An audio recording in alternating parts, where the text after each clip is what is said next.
സംവിധായകൻ ജൂഡ് ആന്റണി പറഞ്ഞ സത്യവും താലിബാനും. അങ്ങനെ മലയാള സിനിമാ മേഖലയിൽ നിന്ന് ഒരാളെങ്കിലും ചങ്കൂറ്റത്തോടെ ആ സത്യം വിളിച്ചു പറഞ്ഞു. മുഖംമൂടിയടഞ്ഞ വർഗീയവാദികളെ നേരത്തെ തിരിച്ചറിഞ്ഞ് ഒറ്റപ്പെടുത്തിയാൽ ഒരു പരിധിവരെ കാബൂൾ ആവർത്തിക്കാതിരിക്കാം. അത് സിനിമയിലായാലും എഴുത്തിലായാലും രാഷ്ട്രീയത്തിലായാലും. ജൂഡിനെ അങ്ങനെ ഒരു പ്രസ്താവന നടത്താൻ പ്രേരിപ്പിച്ചത് കേരളത്തിലെ ഇന്നത്തെ പ്രത്യേക സാഹചര്യമാണ്. മാത്രമല്ല, താലിബാൻ ഭാവിയിൽ ലക്ഷ്യം വെച്ചിരിക്കുന്ന പ്രദേശങ്ങളിൽ പാകിസ്ഥാനോടൊപ്പം കേരളവും ഉണ്ട് എന്ന് വെളിപ്പെടുത്തൽ വന്നിട്ട് 2 ആഴ്ചയേ ആയിട്ടുള്ളൂ. അഫ്ഗാൻ ഫിലിം എന്ന സർക്കാർ നിയന്ത്രിത ചലച്ചിത്ര നിർമ്മാണ കമ്പനിയുടെ ഇപ്പോഴത്തെ ജനറൽ ഡയറക്ടറായ സഹ്റ കരീമി 2 ദിവസം മുമ്പ് ലോകം മുഴുവനുമുള്ള ജനതയോട്, പ്രത്യേകിച്ച് കലാകാരന്മാരോട് അവരുടെ പിന്തുണയും സഹായവും അഭ്യർത്ഥിച്ചിരുന്നു.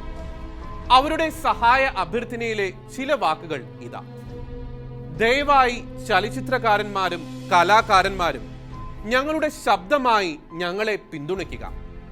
ഈ വസ്തുത നിങ്ങളുടെ മാധ്യമങ്ങളുമായി പങ്കുവെക്കുക. നിങ്ങളുടെ സോഷ്യൽ മീഡിയയിൽ ഞങ്ങളെക്കുറിച്ച് എഴുതുക. ലോകം ഞങ്ങളോട് തിരിയരുത്. അഫ്ഗാൻ സ്ത്രീകൾ, കുട്ടികൾ, കലാകാരന്മാർ, ചലച്ചിത്ര പ്രവർത്തകർ എന്നിവർക്ക് നിങ്ങളുടെ പിന്തുണയും ശബ്ദവും ആവശ്യമാണ്. ഞങ്ങൾക്ക് ഇപ്പോൾ വേണ്ട ഏറ്റവും വലിയ സഹായം അതാണ്.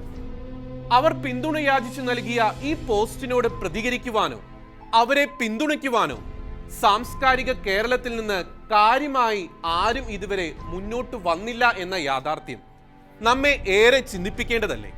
അതിൽ നമ്മുടെ മഹാനടന്മാരും ഉൾപ്പെടും.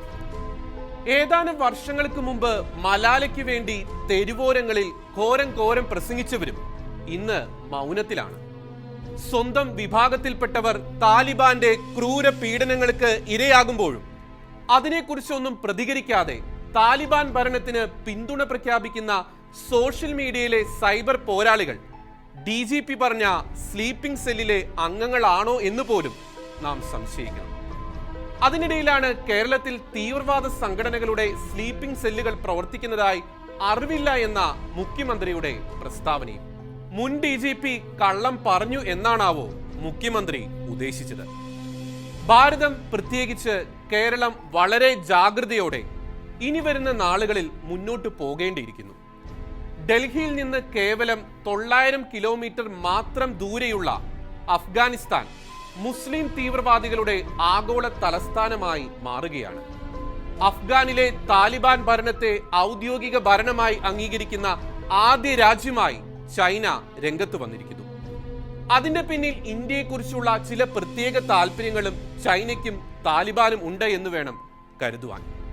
അതിൽ നമ്മുടെ കൊച്ചു കേരളവും ഉൾപ്പെടും. മറ്റൊരു ശ്രദ്ധേയമായ കാര്യം, താലിബാന്റെ പ്രധാന വരുമാന മാർഗം മയക്കുമരുന്ന് ഉൽപാദനം ആണ് എന്നതാണ്. മറുവശത്ത് മയക്കുമരുന്ന് കച്ചവടത്തിന്റെ ഒരു പ്രധാന ഹബ്ബായി നമ്മുടെ കേരളം മാറിക്കൊണ്ടിരിക്കുന്നു. ഈയിടെയായി തുടർച്ചയായി കേരളത്തിലെ വിമാനത്താവളങ്ങളിൽ നടക്കുന്ന മയക്കുമരുന്ന് വേട്ട നമ്മോട് വിളിച്ചു പറയുന്നത് അതല്ലേ? മയക്കുമരുന്നിന്റെ മൊത്ത കച്ചവടക്കാരായ താലിബാൻ അഫ്ഗാൻ കീഴടക്കുമ്പോൾ നമ്മുടെ കൊച്ചു കേരളവും ആശങ്കപ്പെടണം എന്ന് പറയുന്നതിന്റെ മറ്റൊരു കാരണം അതാണ്. മയക്കുമരുന്ന് വിൽപ്പനയെയും സ്വർണ്ണ കള്ളക്കടത്തിനെയും പ്രധാന വരുമാനമായി കാണുന്ന സ്ലീപ്പിംഗ് തീവ്രവാദ സംഘടനകൾ കേരളത്തിൽ പ്രവർത്തിക്കുന്നുണ്ട് എന്ന് സമ്മതിക്കാത്ത രാഷ്ട്രീയക്കാരല്ലേ ശരിക്കും കേരളത്തെ ഭാവിയിലെ കാബൂളാക്കാൻ ശ്രമിക്കുന്നവർക്ക് കൂട്ടുനിന്ന് അവരെ സഹായിക്കുന്നത്?